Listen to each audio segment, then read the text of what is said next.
እንኳን ለጾመ ገሃድና ለአባታ ወብንስጦስ ዓመታዊ የዕረፍት በዓል በሰላም አደረሳችሁ።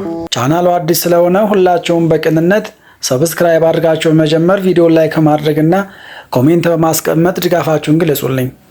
ጥር 10 በዚች ቀን ዕለተ ገሃድ ትባላለች። ገሃድ የሚለው ቃል ቀጥተኛ ትርጉሙ መገለጥን፣ መታየትን፣ ይፋ መሆንን የሚያመለክት ሲሆን በምስጢሩ ግን የማይታይ አምላክ መታየቱን፣ የማይዳሰሰው አምላክ መዳሰሱን ያመለክታል።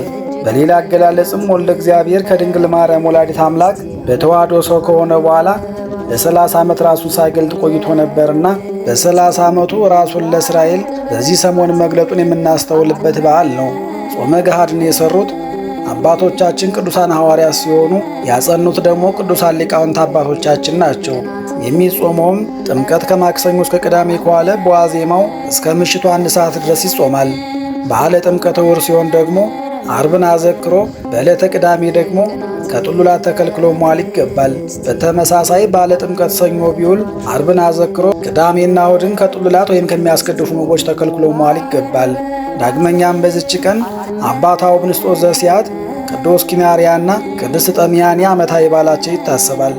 ቅዱስ ናትናኤል ሐዋርያ፣ ቅዱስ ኒቆላዎስ ዘሀገረ ሜራ፣ አቡነ መልካ ክርስቶስ፣ ቅዱስ ያዕቆብ ሐዋርያ ወልደ እልፍዮስ፣ ቅድስት እሌኒ ንግሥት፣ ታላቁ ንጉሥ ቅዱስ ቆስጠንጥኖስና ቅዱስ ዕፀ መስቀሉ ደግሞ ወርኃዊ በዓላቸው ይታሰባል።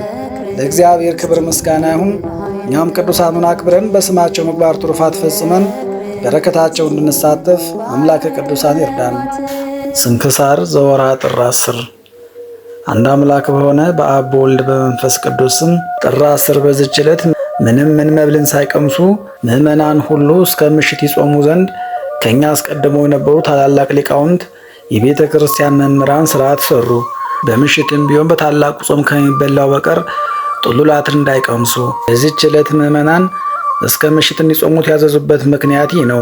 የልደትና የጥምቀት በዓል በረቡዕ ወይም በዓርብ ቀን ቢሆን በበዓለ ሃምሳ የሚበላውን የጥሉላት ምግብ በጠዋት በመብላት ምዕመናን ሁሉ በዓሉን እንዲያከብሩ የከበሩ አባቶቻችን ሐዋርያት አዘዋል። እሊህም ሁለቱ የእግዚአብሔር ታላላቅ በዓሎች ናቸውና እኛ በዚህ በኃላፊው ዓለም ተድላ ደስታ ደስ የሚለን ለሌሎች እንዳይመስላቸው እንደ አይሁድና እንደ አረማውያን በዓል በመብልና በመጠጥ ብቻ እንዳናደርግ፣ ስለዚህ ከልደትና ከጥምቀት በዓል በዋዜማ ያሉትን ሁለቱን ዕለታት እንድንጾም አዘዙን። የልደትና የጥምቀት በዓል በረቡዕና በዓርብ ላይ በሚሆን ጊዜ በረቡዕና በዓርብ ፈንታ ልንጾማቸው ይገባልና በዚህም ሁለት ሥራ ይፈጸምልናል። የጾም ሥራና የበዓል ማክበር ሥራ ነው። እንዲሁም በግብፃውያን አብያተ ክርስቲያን የተሠራ ነው። በይረሙን በእሁድ ወይም በአይሁድ ሰንበት ቀን ቢሆን ይህም ጌታ የተገለጠበት ጥር 10 ቀን ነው። በዋዜማው ዓርብ እስከ ምሽት ይጾሙ። አስቀድመን እንደተናገርን ጥሉላት አይብሉ። የልደትና የጥምቀት በዓል ሰኞ ቀን ቢሆን በሰንበት ቀን ይጾሙ ዘንድ አይቻልም። ነገር ግን ጥሉላትን ከመብላት ይጠበቁ። በጥምቀትም ዕለት ከእኩለ ሌሊት በፊት ተነስተው በውሃ ላይ ይጸልዩና ይጠመቁ። ሕፃናትን በሚጠመቁበት ጊዜ በውሃ እንዳይገድፉ ካህናቱም ከመንጋቱ በፊት ቀድሰው ቁርባንን ያሳርጉ። እጅግም ማልደው በጠዋት ከቤተ ክርስቲያን ይውጡ። በከበረ ሥርዓታቸው ጌቶቻችን ሐዋርያት እንዳዘዙን። የመለካውያን ወገኖች ግን የልደትና የጥምቀት ዋዜማ በቅዳሜ ቀን ወይም በእሑድ ቀን ቢሆን በ3 ሰዓት ይቀድሳሉ። ከወደዱም የተባረከ ኅብስት ተመግበው ውሃ ይጠጣሉ። ከዚህም በኋላ ካህናቱ በቤተ ክርስቲያን ውስጥ ሆነው በየሰዓቱ በመጸለይ ለበዓሉ የሚገባውን የነቢያትን ትንቢቶች ያነባሉ። በዚያንም ቀን በምሽት ይኸውም ጥር 10 ነው፣ በውሃው ላይ ይጸልያሉ። ይህም አባቶቻችን ሐዋርያት እንዳዘዙት አልሆነም። እርሳቸው የኤጲፋንያን በዓል እንዲያከብሩ አዟል። ይኸውም መድኃኒታችን የተገለጠበት ካሙን በሚባል በሮም 2ኛ ወር በ7 ይህም ጥር 11 ቀን ነው። መለካውያን ግን የከበሩ አባቶች የቤተ ክርስቲያን መምህራን ያዘዙትን ይተላለፋሉ። በልደትና በጥምቀት በዓል አርብም ረቡዕም ቢሆን አስቀድመው በእርሱ ፈንታ ሳይጾሙ በጠዋት ተነስተው ይበላሉና እኛንም ከበደላችን ያነጻን ዘንድ በዮርዳኖስም ወንዝ እንደገለጸ የጌትነቱን ክብር በልቦናችን ይገልጥልን ዘንድ የክብር ባለቤት የሆነ ጌታችንን ኢየሱስ ክርስቶስን ለምነው። ጌትነት፣ ክብር፣ ስግደት ለእርሱ ይገባልና ከቸር አባቱ ይቅር ባይ ከሆነ ከመንፈስ ቅዱስም ጋር ዛሬም ዘወትርም እስከ ዘላለሙ ድረስ አሜን። በዚህችም ዕለት አባታ ወብንስጦስ አረፈ። ይህም ቅዱስ ከታናሽነቱ ጀምሮ አባታ ወና በሚባል በሮሜ ሊቀ ጳጳሳት ቤት አደገ። እርሱም የምንኩስና ልብስን አለበሰው። መንፈሳዊ እውቀትንና ኃይል እንደተሰጠው አይቶ ከእስክንድርያ አገር ውጭ ስሙ ጤና ድራን በሚባል ቦታ ኤጲስቆጶስነት ሹሞ የገዳም አበምኔት አደረገው። በእርሱ ስር ያሉ መነኮሳትም 700 ናቸው። ከዚህም በኋላ ከእርሱ ጋር ላሉ መነኮሳት አለቃ የሆነ ኤጲስቆጶስ ታውምንስጦስ ከከሃዲው ንጉሥ ዲዮቅልጥያኖስ ስለሆነ ሁከት በሰማ ጊዜ ሸሽቶ ወደ ደብረ ሲያት ገዳም ሄዶ እግዚአብሔርን ከምትፈራ ከአንዲት ድንግል ዘንድ ተቀመጠ። በእርሷ ቤትም ብዙ ዘመናት ኖረ። በመጀመሪያው ወደ እርሷ በገባ ጊዜ ግን ንጉሡን ስለመፍራት ጣዖትን ስታመልክ አገኛትና የክብር ባለቤት ጌታችን ክርስቶስን ወደ ማመን መለሳት። ከዚያም ተርኑጥና መርኑስ ወደሚባል ገዳማት ሄደ።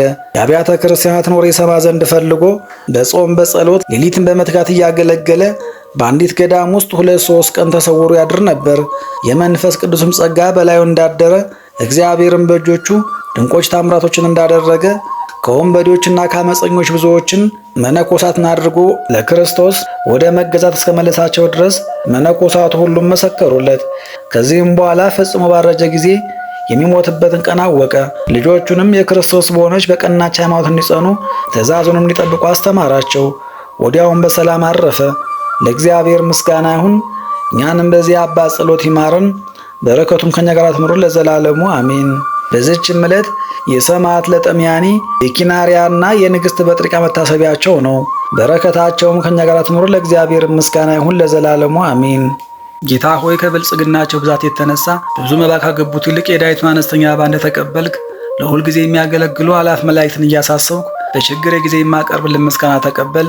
እናንተም ቅዱሳን ነቢያት፣ የወንጌል ሰባኪያን ሐዋርያት፣ ሰማዕታትና ጻድቃን፣ ትጉሃን መላእክት፣ ፍጹማን ደናግል እንዲሁም ደጋጎች መነኮሳት ሆይ ልጅ አዋቂ ሳንለይ የምንሰበሰብበትን የጉባኤ ቦታ ባርኮ ይህንን መጽሐፍ ወረቀት አዘጋጅቶ ብራና ዳምጦ የጻፈውን ያጻፈውን ከግዕዝ ወደ አማርኛ የተረጎመውን ቃለ ንባቡን በእርጋታ መንፈስና በተመስጦ ሕሊና ያዳመጠውን በደለኛን ሁሉ በምታስምር በጌታ እናት በማርያም ጸሎት ኢየሱስ ክርስቶስ በአንድነት ይማረን። በማርያም ጸሎት ኢየሱስ ክርስቶስ በአንድነት ይማረን። በማርያም ጸሎት ኢየሱስ ክርስቶስ በአንድነት ይማረን ለዘላለሙ አሜን። አባታችን ሆይ በሰማያት የምትኖር፣ ስምህ ይቀደስ፣ መንግሥትህ ትምጣ፣ ፈቃድህ በሰማይ እንደሆነች እንዲሁ በምድር ትሁን። የዕለት እንጀራችንን ስጠን ዛሬ፣ በደላችንንም ሁሉ ይቅር በለን እኛም የበደሉን ይቅር እንድንል። አቤቱ ወደ ፈተናም አታግባን፣ ከክፉ ሁሉ አድነን እንጂ እች መንግሥት ያንተ ናትና፣ ኃይል፣ ክብር፣ ምስጋና ለዘላለሙ አሜን።